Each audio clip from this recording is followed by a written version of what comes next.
Alimlər 60 gün sərasər işləyən böyrək yetişdirə biliblər. Bu və digər maraqlı xəbərləri izləmək üçün bizə sona qədər baxın. Saf televiziyasında tibb xəbərlərinin vaxtıdır. Studiyada Günel İbadovadır.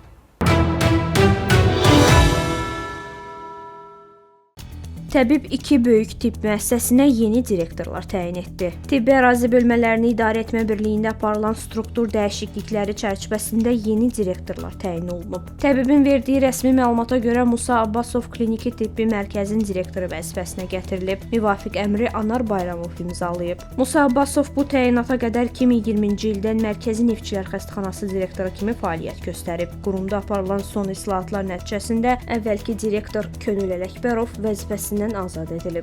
Əməkdar həkim, tibb üzrə fəlsəfə doktoru Xəlilov Zaur Bəhmənoğlu Mərkəzi Neftçilər Xəstəxanasına, Lətifov Hacı Məhəmmədoviç Abşeron rayon Mərkəzi Xəstəxanasına direktor təyin ediliblər. Eyni zamanda yeni klinika üçün də yeni rəhbər təyin olunub. Bu vəzifəyə Zəhra Vəzirova gətirilib. O bundan əvvəl Seçinov adına 1-ci Moskva Dövlət Tibb Universitetinin Bakı filialı rektor müavini vəzifəsində çalışıb və Azərbaycan Anestezioloqlar və Reanimatoloqlar Cəmiyyətinin sədridir. Xatırladaq ki, əvvəlki direktor Barat Yusubov aprelin 22-sində vəzifəsindən azad edilib.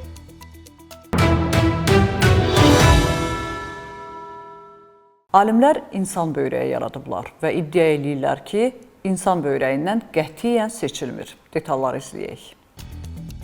Laboratoriyada insan böyrəyi yaradıldı. Çinli alimlər laboratoriya şəraitində tam funksional insan böyrəyi hazırladıqlarını açıqlayıb. Kök hüceyrələrdən əldə edilən orqanoidlər və xüsusi hidrogel strukturlar əsasında yaradılan bu böyrək tibb sahəsində böyük maraq doğurub. Aparılan testlər göstərib ki, süni böyrək qanın süzülməsi, elektrolit balansının tənzimlənməsi, sidik istehsalı və hormonlara cavab vermə kimi əsas funksiyaları yerinə yetirir. Mütəxəssislərin sözlərinə görə bu göstəricilər onun təbii orqana çox yaxın işlədiyini göstərir. Bundan əlavə laboratoriya sınaqları zamanı orqan 60 saat ərzində fasiləsiz və stabil şəkildə fəaliyyət göstərib. Ekspertlər bildirir ki, bu yenilik gələcəkdə orqan transplantasiyası sahəsində ciddi dönüş yarada və donor çatışmazlığı probleminin həllinə kömək edə bilər.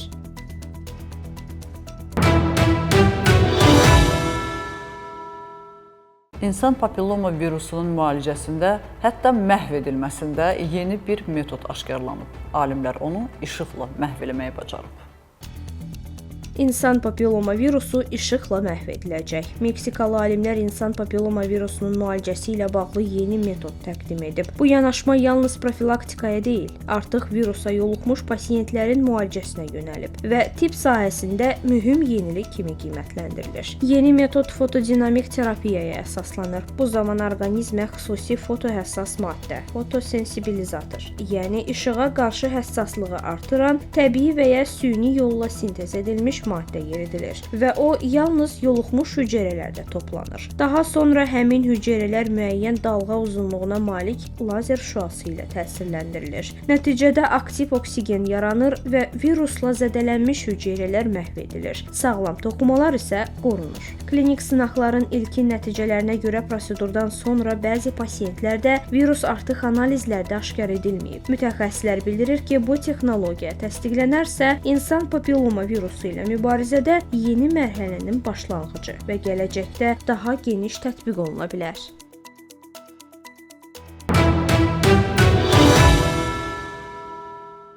Rusiyalı alimlər isə öz qərbdəki həmkarlarına baxıb, qocalmağı dayandırmaq üçün DNK-yə müdaxilə eləməyi bacarıblar. Nəticə etibarilə yaşlanmağı dayandırmağa müvəffəq olublar. Artıq qocalıq, ölüm, xəstəliklər tarixi qovuşur. Deyəsən, insan əbədi həyat yaşamağa yavaş-yavaş yaxınlaşır.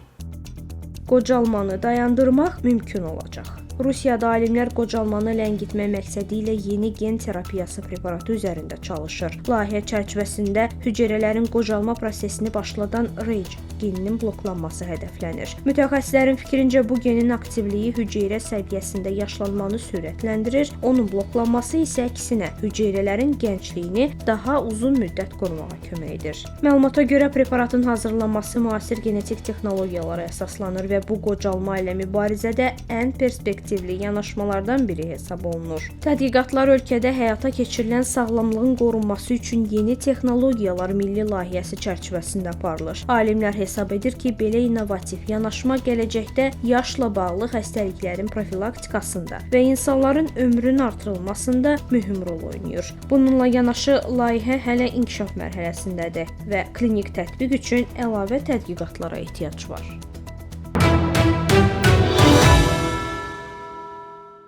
Uşaqlarda diqqət çatışmazlığı və hiperaktivlik sindromunu əvvəlcədən müəyyən eləyən xüsusi süni intellekt mobil tətbiqləri var və onlar vasitəsilə həkimlər deyir ki, hətta uşağın ən körpə yaşlarında bu xəstəlikdən əziyyət çəkib çəkməyəcəyi məlum olur.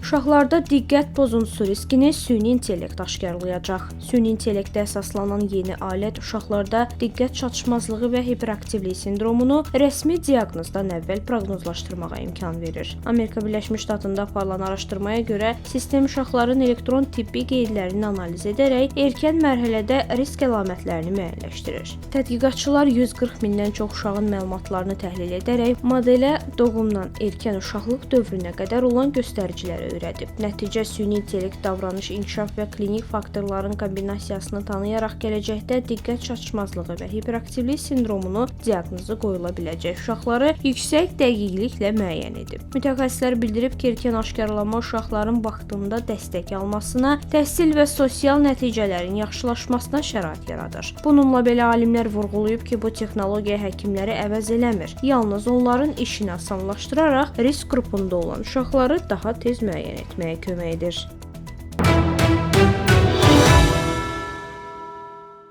Bugün olan səhiyyə xəbərlərimiz bu qədər. Dünyada və ölkədə baş verən ən vacib tip xəbərlərini bizdən izləyin. Unutmayın, bilmək hər zaman bir addım öndə olmaq deməkdir. Özünüzü, doğmalarınızı qoruyun. Sağ olun, salamat qalın.